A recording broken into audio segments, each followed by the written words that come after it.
Basic असतो त्यावेळेस त्याला म्हणायचं स्टँडर्ड. सर्वच्या सर्व जे पदार्थ असतात ते स्टँडर्ड स्टेट मध्ये असतात त्यावेळेस त्याला म्हणायचं स्टँडर्ड. आणि झिरो, एचच्या डोक्यावर झिरो लिहायचा. झिरोचा अर्थ काय? स्टँडर्ड. झिरोचा अर्थ काय असतो? स्टँडर्ड. आता थर्मोकेमिकल इक्वेशन. थर्मोकेमिकल इक्वेशन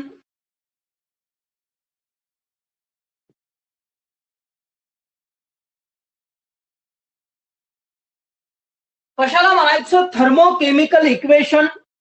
तर हे इक्वेशन असं आहे की ज्या इक्वेशन मध्ये हे बॅलन्स्ड केमिकल इक्वेशन आहे. Balanced chemical equation in which exact value of enthalpy, physical states, number of moles of coefficient, number of moles of coefficient of reactant and products are specified. त्यावेळेस त्याला म्हणायचं thermochemical equation. लिहिताना आपण chemical reaction लिहिणं वेगळं आणि thermochemical equation वेगळं. Thermochemical equation मध्ये काय करायचं? एक्झॅक्ट व्हॅल्यू डेल्टा एच ची म्हणजे एन्थाल्पीची व्हॅल्यू एक्झॅक्ट इंडिकेट करायची. नंबर ऑफ मोल्स इंडिकेट करायचं. त्याच्यानंतर त्याच्या फिजिकल स्टेट इंडिकेट करायचे रिएक्टंट आणि प्रोडक्टच्या. त्यावेळेस त्या इक्वेशनला म्हटलं जातं थर्मोकेमिकल इक्वेशन. म्हणजे the balanced chemical equation, the balanced chemical equation in which exact value of enthalpy, their physical states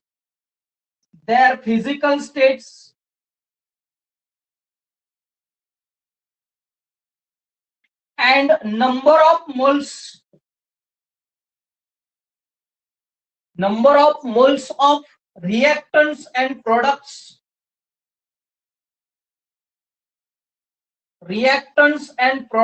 are specified.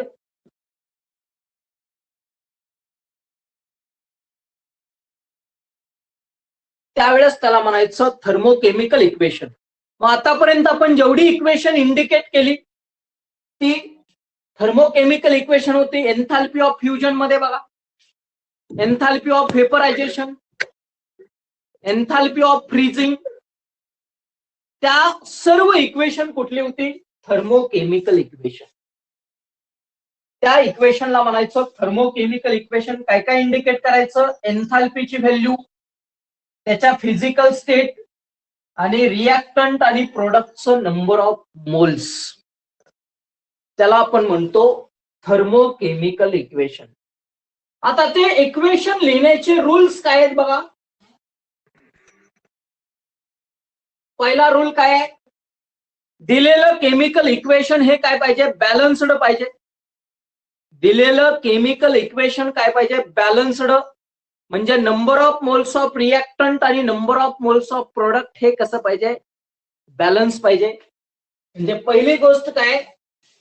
Balance the chemical equation. Chemical equation in which reactants and products are same, number of reactants and products are equal.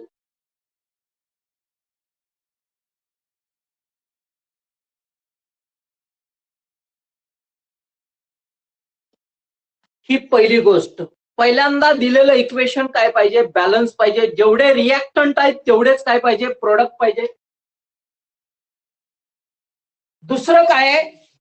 Reactant आणि product indicate करता असताना त्याच्या physical state must be indicated. दुसरा rule काय? Physical states of reactant and products,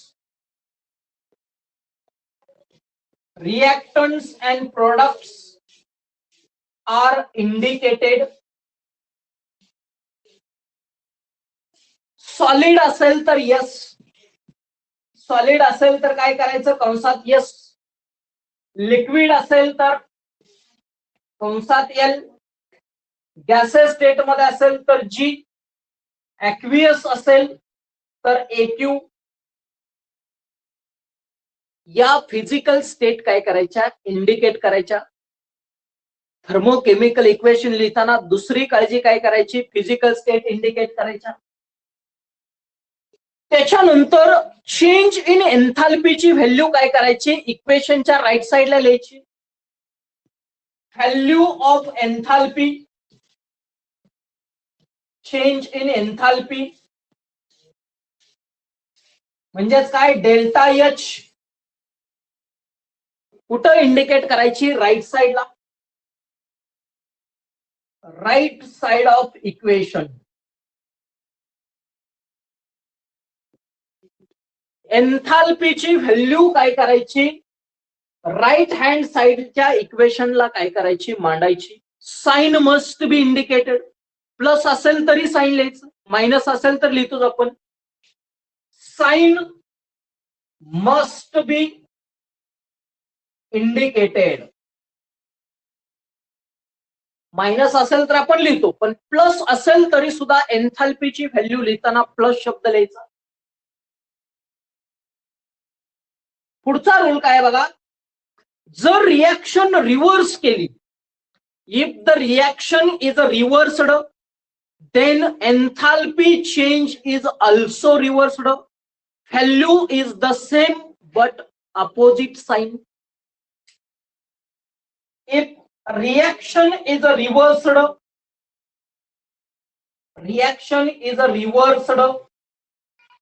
then enthalpy, value of enthalpy also reversed. Then enthalpy also reversed, that is value same but opposite sign.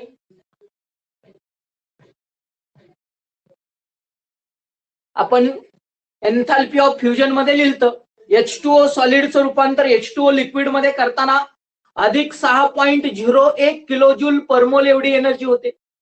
तेच आपण enthalpy of fusion मध्ये equation reverse केलं, H2O लिक्विडचं रूपांतर H2O solid मध्ये करताना delta H ची किंमत वजा 6.01, म्हणजे फक्त काय होतं, साइन चेंज होतं.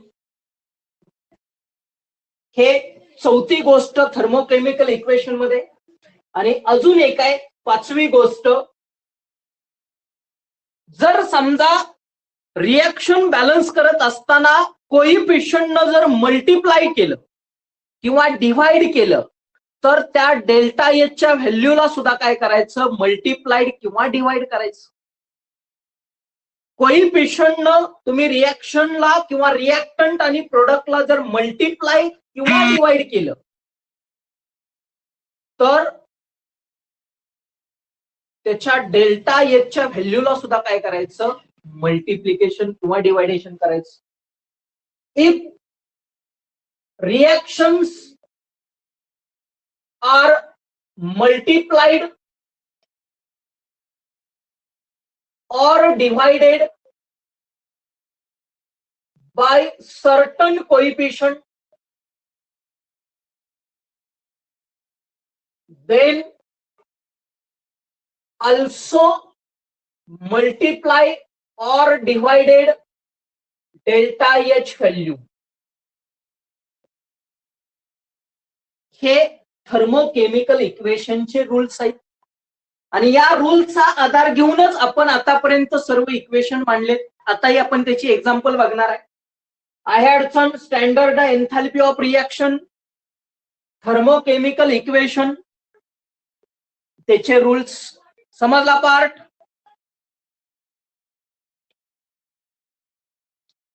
रूल नंबर 5 वाजता कोणता? 5वा. कोणता पार्ट? शेवटचा. हा ही काय आहे?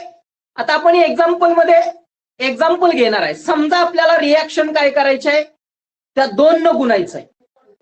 2 न गुणायचं आहे. 2 न गुणल्यानंतर त्या डेल्टा एचच्या व्हॅल्यूला सुद्धा 2 न गुणायचं. समजा तुम्हाला त्या रिॲक्शनला 1/2 न भागायचं आहे, तर त्या डेल्टा एचच्या व्हॅल्यूला सुद्धा काय करायचं, 1/2 न भागायचं. म्हणजे तुम्ही त्या रिॲक्टंट आणि प्रोडक्टला मल्टिप्लाय करा किंवा डिवाइड करा. त्यावेळेस जी प्रोसेस रिॲक्टंट आणि प्रोडक्टला अप्लाय केली तीच प्रोसेस डेल्टा एच ला सुद्धा अप्लाय करायची. आपण एक्झाम्पल बघणार आहे. स्क्रीनशॉट घ्या.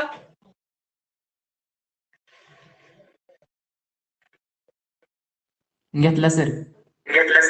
घेतला. आता समजा आपण एक एक्झाम्पल घेतलं बघा. आता याचा वापर करून आपण इक्वेशन कशी मांडतो बघा.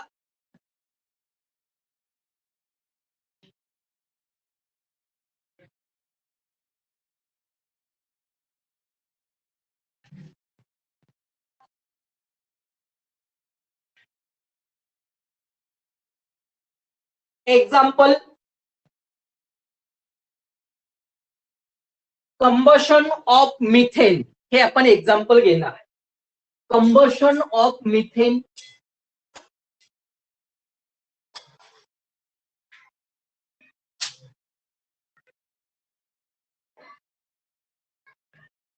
आता रिॲक्शन बघा. मिथेनचा फॉर्म्युला काय आहे, CH4.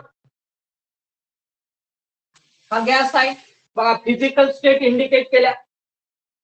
गॅस आहे म्हणून काय लिहिलं, G. कंबशन करणं म्हणजे काय, ऑक्सिजन बरोबर हिट करणं. ऑक्सिजन सुद्धा काय आहे, गॅस आहे. कार्बन डायऑक्साइड आणि वॉटर तयार होतं. कार्बन डायऑक्साइड हा गॅस आहे आणि वॉटर हा लिक्विड आहे. फिजिकल स्टेट प्रत्येकाच्या इंडिकेट केल्या. आता ही रिॲक्शन अगोदर बॅलन्स झाली पाहिजे. Balance the chemical equation in which reactant and products are equal. बघा, हायड्रोजन 4 आहेत, इथं 2 आहेत म्हणून याला 2 न गुणलं. बेदोनी 4. ऑक्सिजन किती झाले, 2 आणि 2 4, इथं 2 आहेत, याला 2 न गुणलं. ही रिॲक्शन आहे. आता याचा जो डेल्टा एच आहे तो कुठे लिहायचा, राईटला लिहायचा. आता इथं आपल्याला पुढे जागा नाही म्हणून मी इथं लिहितोय -890 किलोजूल पर मोल. बघा, डेल्टा एच ची व्हॅल्यू कुठे लिहिली, राईट साइडला. इक्वेशनच्या राईट साइडला लिहिली. Sign must be indicated. आता इथं मायनस आहे, जर प्लस असती तरी आपण लिहिलं असतं. आता जर रिॲक्शन रिव्हर्स केली, रिव्हर्सचं एक्झाम्पल आपण दुसरं बघू. हे एक एक्झाम्पल. दुसरं बघा, H2O सॉलिड, त्याचं रूपांतर H2O लिक्विड. याचा delta H plus 6.01 kilojoule per mole. Solid, liquid, delta H पॉझिटिव्हला लिहिलं. Sign must be indicated, sign लिहिलं. आता बघा हा rule, if reaction is a reversed. समजा ही रिॲक्शन रिव्हर्स केली. रिव्हर्स केले म्हणजे काय होतं, लिक्विडचं रूपांतर सॉलिड मध्ये.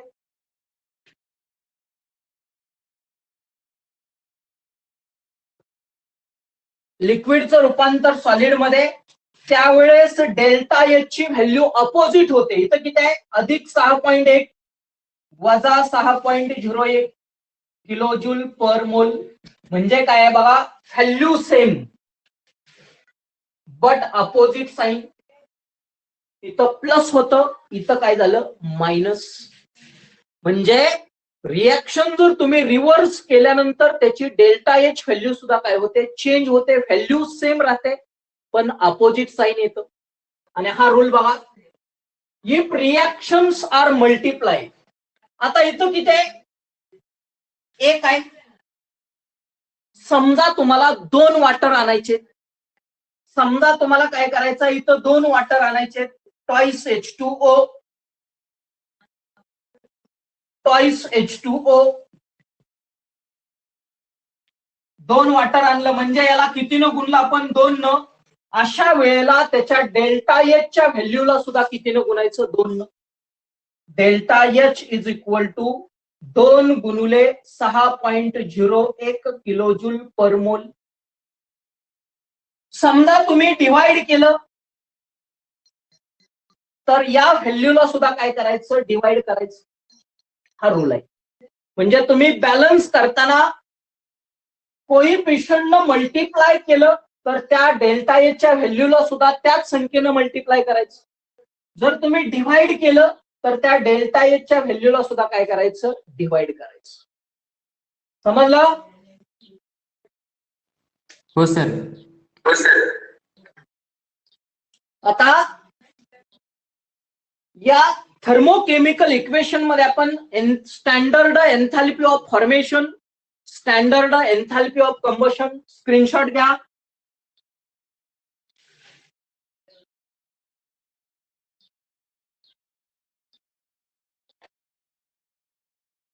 घेतला सर.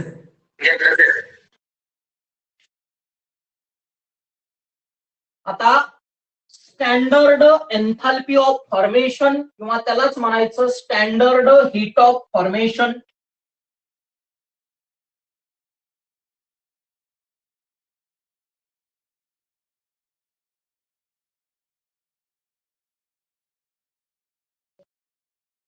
स्टँडर्ड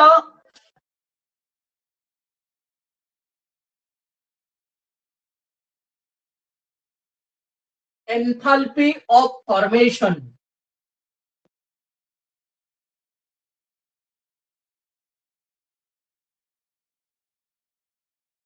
आता कशाने दाखवायचं बघा. डेल्टा एच 0 म्हणजे स्टँडर्ड, डेल्टा म्हणजे चेंज, एच म्हणजे एन्थॅल्पी आणि इथं एफ म्हणजे काय फॉर्मेशन किंवा यालाच दुसरं नाव आहे स्टँडर्ड हीट ऑफ फॉर्मेशन. एन्थॅल्पीच्या ऐवजी हीट शब्द आहे standard heat of formation. Standard heat of formation कशाला म्हणायचं बघा. आता स्टँडर्ड एन्थॅल्पी ऑफ फॉर्मेशन किंवा स्टँडर्ड हीट ऑफ फॉर्मेशन. आता उदाहरणार्थ आपण वॉटर घेतलं. वॉटर तयार करायचं आहे. Hydrogen gas plus oxygen gas, त्याचं रूपांतर होतं वॉटर मध्ये आणि याचा जो एन्थॅल्पी ऑफ फॉर्मेशन आहे वजा 286 किलोजूल पर मोल. आता स्टँडर्ड एन्थॅल्पी ऑफ फॉर्मेशन म्हणजे काय. जो तयार होणारा जो पदार्थ आहे हा 1 मोल पाहिजे. जो तयार होणारा जो सबस्टन्स आहे तो किती पाहिजे 1 मोल पाहिजे. 1 मोल. मग बॅलन्स करताना याला 1/2 न गुणायचं. हे चेंज करायचं नाही. हे किती पाहिजे 1 मोलच पाहिजे. त्यावेळेस त्याला म्हणायचं standard enthalpy of formation. It is the change in enthalpy accompanying फेल formation of 1 mole of product किंवा when 1 mole of substance is formed from its constituent elements in their standard state. 1 mole of substance is formed from constituent element in their standard state. याला म्हणायचं एन्थॅल्पी of formation standard. दुसरं example आहे carbon plus hydrogen, त्याचं रूपांतर होतं methane मध्ये. याचा जो डेल्टा एच आहे -74.8 किलोजूल पर मोल. हा जो सबस्टन्स आहे तो किती तयार झाला पाहिजे 1 मोल. आता बघा मग हायड्रोजन 4 आहेत म्हणून काय करायचं, याला 2 न इथं गुणायचं नाही.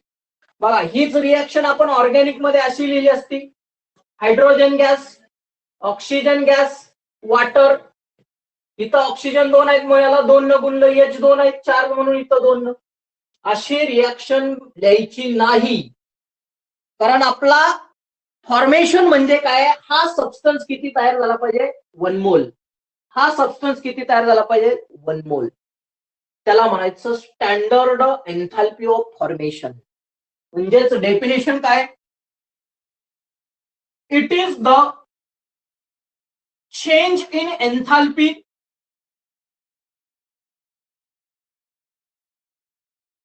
accompanying when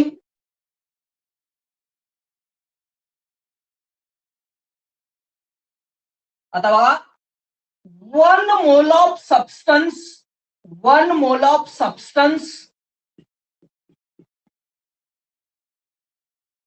is formed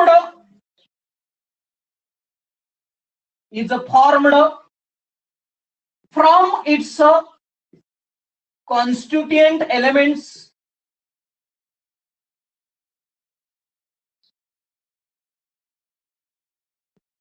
in their standard states.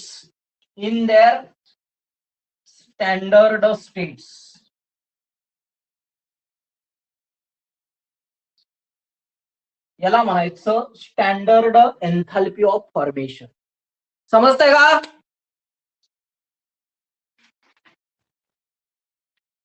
हो सर. हो सर.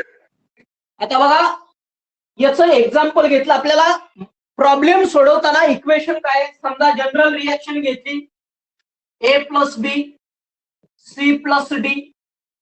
ए हा रिएक्टंट आहे, बी हा रिएक्टंट आहे, सी हा प्रोडक्ट आहे, डी हा प्रोडक्ट आहे.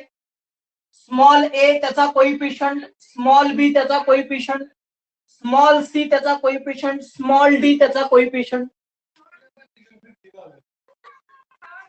Standard enthalpy of formation is equal to प्रोडक्टच्या एन्थाल्पीची बेरीज करायची. सी प्रोडक्टची एन्थाल्पी ऑफ फॉर्मेशन अधिक डी प्रोडक्टचा एन्थाल्पी ऑफ फॉर्मेशनची बेरीज वजा ए प्रोडक्टच्या एन्थाल्पी प्लस बी प्रोडक्टची एन्थाल्पीची बेरीज. म्हणजेच काय, सुरुवातीला आपल्याला असं काढता येईल, delta F H0 of C, delta F H0 of D, किंवा इथं याचा कोइफिशियंट सी, याचा कोइफिशियंट डी, वजा ए इंटू H0 ए अधिक B into H0 B. C आणि डी हे प्रोडक्ट आहेत, त्याची एन्थाल्पी ऑफ फॉर्मेशनची बेरीज वजा रिएक्टंटच्या एन्थाल्पी ऑफ फॉर्मेशनची बेरीज. म्हणजेच आपल्याला समेशन ऑफ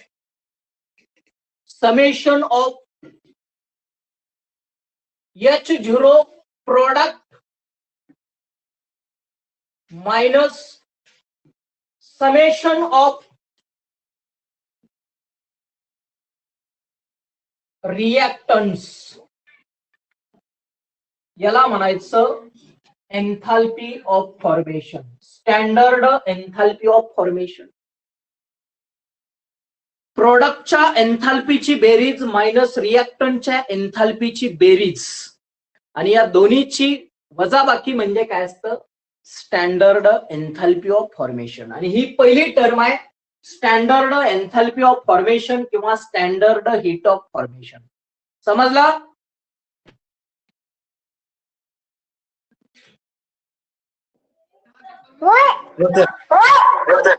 समजलं?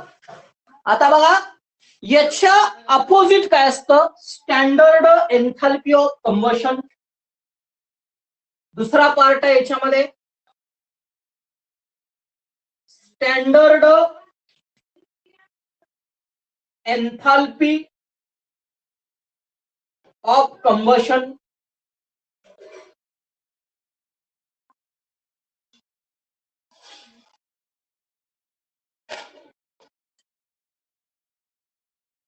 सी म्हणजे कंबशन. आता याच्यामध्ये काय आहे, प्रोडक्ट हा 1 मोल पाहिजे होता. आता कंबशन म्हणजे काय, ऑक्सिडेशन किंवा ऑक्सिजन बरोबर बर्न करणं. आता कंबशन मध्ये जो सबस्टन्स ऑक्सिजन बरोबर बर्न करायचा आहे तो 1 मोल पाहिजे. बघा, CO प्लस O2 CO2 वजा 283 किलोजूल पर मोल. आता कंबशन मध्ये हा जो सबस्टन्स आहे तो 1 मोल पाहिजे. ज्याचं आपल्याला कंबशन करायचं आहे, ज्या सबस्टन्सला आपल्याला ऑक्सिडेशन करायचं आहे म्हणजे ऑक्सिजन बरोबर बर्न करायचं आहे, हा सबस्टन्स किती पाहिजे, 1 मोल पाहिजे. इथं काय होता, प्रोडक्ट 1 मोल पाहिजे होता. इथं ज्या सबस्टन्सला आपल्याला बर्न करायचा आहे तो सबस्टन्स किती पाहिजे, 1 मोल पाहिजे. मग बॅलन्स करताना याला 1/2 न गुणलं पाहिजे. किंवा दुसरं example, C2H2 plus O2 CO2 plus water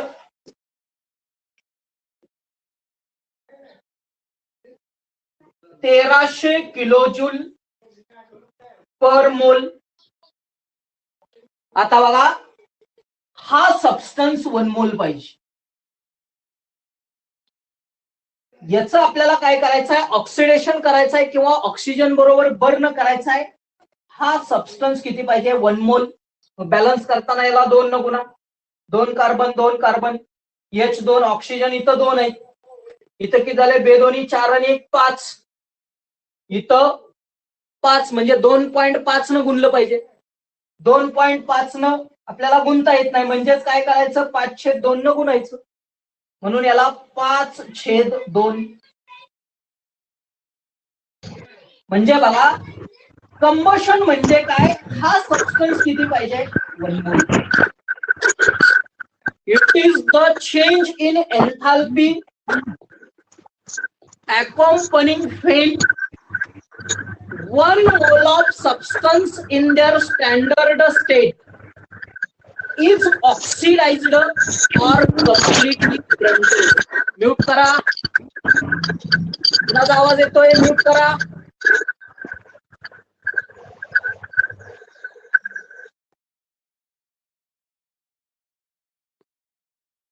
येते लक्षात, 1 mole of substance is oxidized or completely blunted. त्यावेळेस त्याला म्हणायचं standard enthalpy of combustion. He 2 example काळजीपूर्वक फरक लक्षात ठेवा. याच्यामध्ये सबस्टन्स 1 मोल तयार झाला पाहिजे आणि कंबशन मध्ये 1 मोल सबस्टन्सचं ऑक्सिडेशन किंवा बर्निंग झालं पाहिजे. समजला?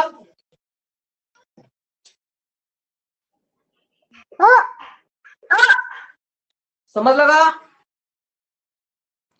हो सर, समजलं. स्क्रीनशॉट घ्या, याची डेफिनेशन आपण लिहू.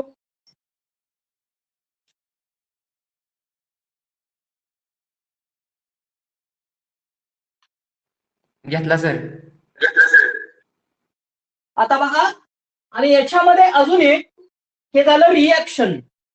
जर एलिमेंट असेल तर एलिमेंटची एन्थाल्पी ऑफ फॉर्मेशन 0 असते. नेहमी लक्षात ठेवायचं. एलिमेंटल फॉर्म असेल तर त्याचा एन्थाल्पी कसा असतो, 0. म्हणजे कसं, समजा कार्बन आहे, कार्बनचा एन्थाल्पी 0 कारण एलिमेंट आहे. क्लोरीन असेल त्याचा 0. जे जे एलिमेंटल फॉर्म असतात त्याचा एन्थाल्पी ऑफ फॉर्मेशन काय असतो, 0 असतो. सर, आता रिएक्शन त्याची मध्ये हा 1 लिहायचं का 1 नाही लिहिलं तर चालतं, फक्त आपण समजण्यासाठी सांगितलं. 1 आपण लिहिण्याची गरज नसते.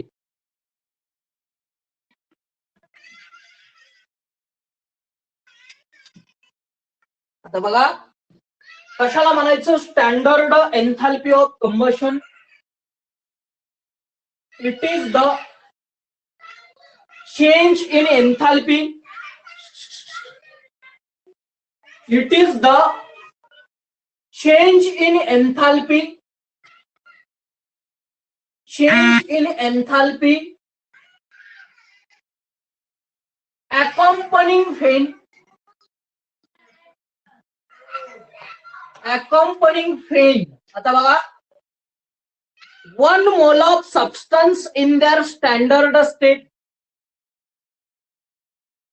1 mole of substance. 1 mole of substance in their standard states. In their standard states is oxidized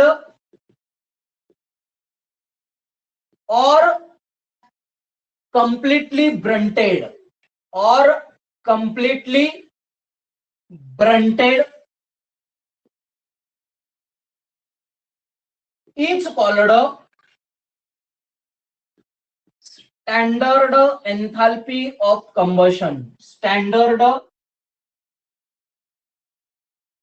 enthalpy of combustion.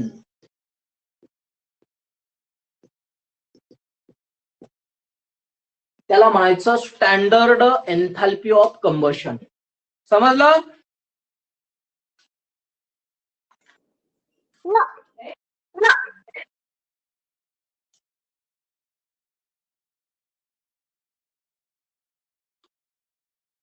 समजलं का? हो सर. हो सर. हे झालं स्टँडर्ड एन्थाल्पी ऑफ कंबशन. आता थर्ड पार्ट आहे बॉन्ड एनर्जी किंवा बॉन्ड एन्थाल्पी.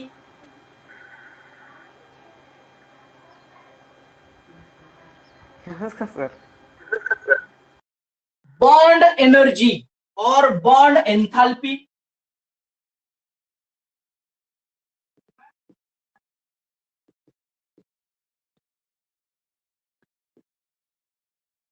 किंवा बॉन्ड एन्थाल्पी.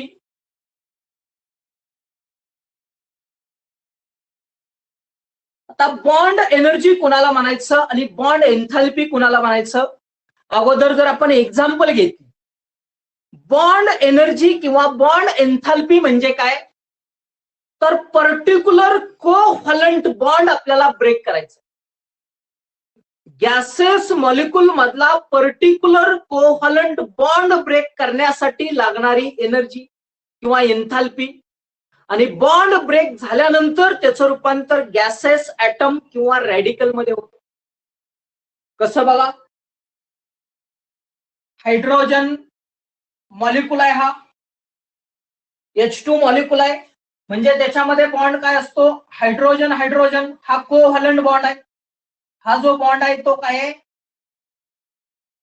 कोव्हॅलंट बॉन्ड आहे.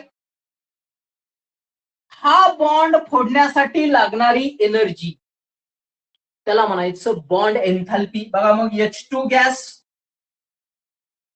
हा बॉन्ड ब्रेक करायचा आहे आपल्याला. ब्रेक केल्यानंतर काय तयार होतं, त्याचे गॅसेस ऍटम किंवा रॅडिकल, आणि याची जी एनर्जी आहे 436 किलोजूल पर मोल. म्हणजे एवढी एनर्जी आपल्याला काय झालं, पर्टिक्युलर कोव्हॅलंट बॉन्ड ब्रेक करायला आपल्याला एनर्जी लागते. या एनर्जीला किंवा एन्थाल्पीला म्हणायचं बॉन्ड एन्थाल्पी. किंवा क्लोरीन घेतलं, परत क्लोरीन म्हणजे काय, ClCl. हा बॉन्ड आपल्याला ब्रेक करायचा आहे. तो बॉन्ड जर ब्रेक केला तर chlorine atom chlorine atom,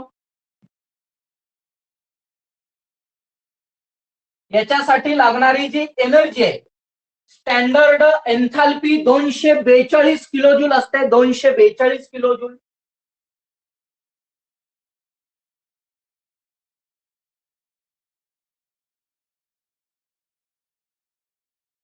bond enthalpy. तिसरं एक्झाम्पल घेतलं, समजा आपण मिथेन घेतलं. आता मिथेन मध्ये 4 बॉन्ड आहेत. मिथेन मध्ये 4 कोव्हॅलंट बॉन्ड आहेत.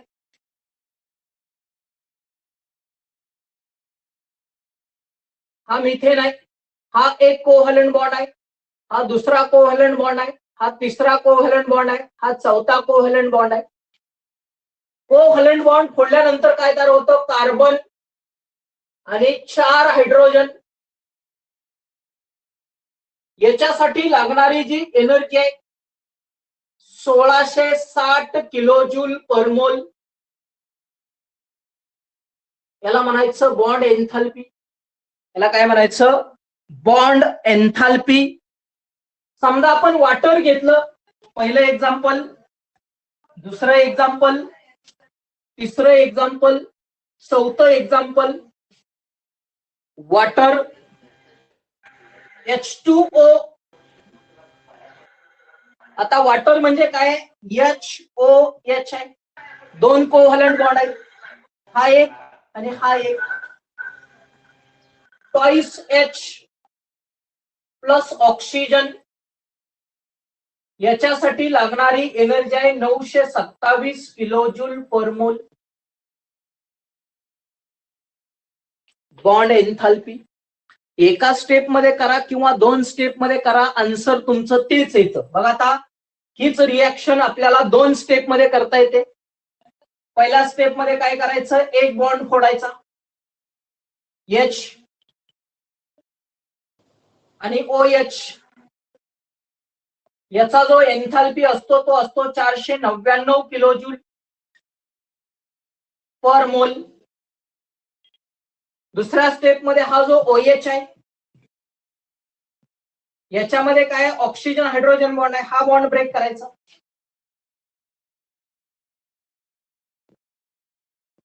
याचा डेल्टा H आहे 428 किलो जूल. जर ही दोन्ही स्टेप आपण एकमेकात मिक्स केल्या, या OH ला OH कॅन्सल होतो. H2O, H आणि H, ट्वाइस H आणि हा O आणि डेल्टा H0 बघा 499 आणि 428, 8 आणि 8 16 17 9 10 2 12 4 आणि 4 8 आणि 1 9 927 किलो जूल पर मोल. एका स्टेप मध्ये लिहिलं तरी तेवढीच येते आणि एकापेक्षा जास्त केलं तरी तेवढेच येते. ह्याला म्हणायचं बॉन्ड एन्थाल्पी. बॉन्ड एन्थाल्पी म्हणजे काय? पर्टिक्युलर कोव्हॅलंट बॉन्ड ब्रेक करण्यासाठी गॅसेस मॉलिक्यूल मधला पर्टिक्युलर कोव्हॅलंट बॉन्ड ब्रेक करण्यासाठी लागणारा एन्थाल्पी म्हणजे काय? Bond enthalpy. It is the change in enthalpy accompanying faint breaking of a particular covalent bond of gaseous molecule to produce gaseous atom or radical is called a bond enthalpy.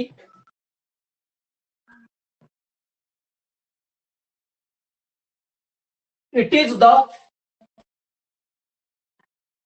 change in enthalpy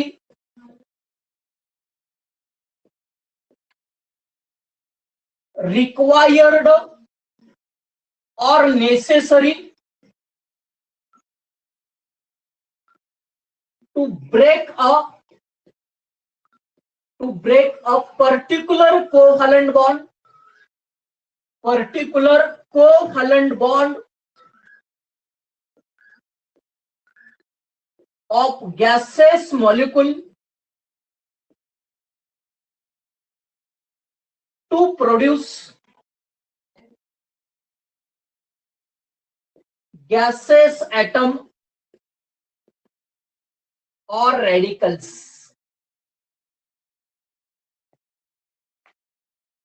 is called a bond enthalpy. त्याला म्हणायचं bond enthalpy. आणि bond enthalpy कशी काढली जाते? Delta H0 is equal to delta H0 of products. आता summation delta H0 of reactant bond minus summation of delta H0 products bonds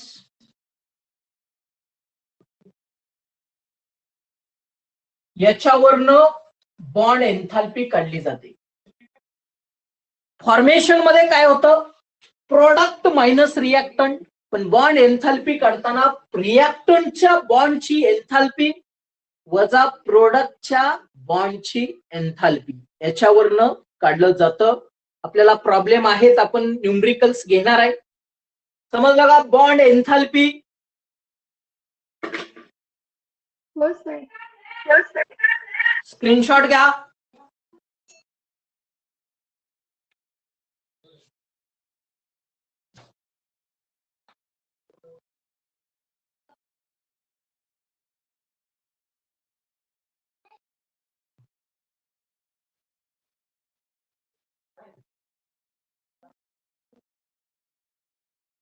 झालं? झालं sir. झालं सर. बघा, म्हणजे थर्मोकेमिस्ट्री मध्ये किंवा थर्मोकेमिकल इक्वेशन मध्ये या 3 टर्म आहेत.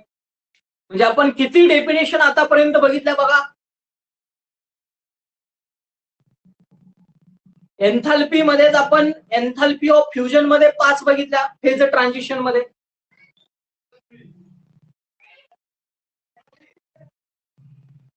डेफिनेशनची संख्या खूप आहे याच्यामध्ये, काळजीपूर्वक लक्षात ठेवा. थोडा फरक आहे फक्त त्याच्यामध्ये. व्हॅल्यू तुम्हाला या लक्षात राहिल्या पाहिजेत, व्हॅल्यूला महत्व आहे. आता पुढच्या तासाला या एन्थाल्पीवर आधारित आपल्याला एक हेस लॉ आहे, Hess law constant heat of summation, तो आहे एनर्जी आणि स्पॉन्टॅनिटी, एंट्रॉपी आणि स्पॉन्टॅनिटी, गिब्स एनर्जी आणि स्पॉन्टॅनिटी, असा 2-3 पॉइंट फक्त या चॅप्टर मधले राहिलेत. ते पार्ट आपण नंतरच्या तासात. सर ते म्हणजे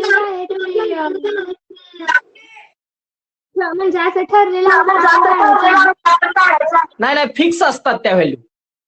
या व्हॅल्यू चेंज होत नाही. वॉटरचं जर तुम्ही घेतलं तर त्याचा बॉन्ड एन्थाल्पी हा 927च असतो. हे प्रॅक्टिकली कॅरी आउट, प्रॅक्टिकली ते काढलेल्या व्हॅल्यू आहेत. झालं? हो सर. राहिलेला पार्ट आपण नंतरच्या लेक्चरला